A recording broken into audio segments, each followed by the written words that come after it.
আসসালামু আলাইকুম রহমতুল্লাহ বরকাত। আলহামদুলিল্লাহ হামদান কামিলান ওয়ানাশকুরহু শুকরান জাজিলান ওবাদ।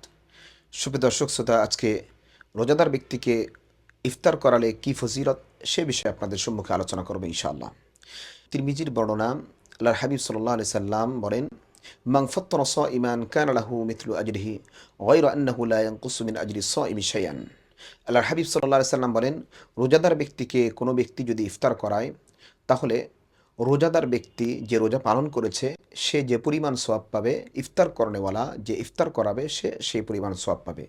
তবে যে ব্যক্তি ইফতার করাবে সে এই পরিমাণ সওয়াব পাওয়ার কারণে রোজা পালনকারী ব্যক্তির সওয়াবে কোনো কমতি করা হবে না।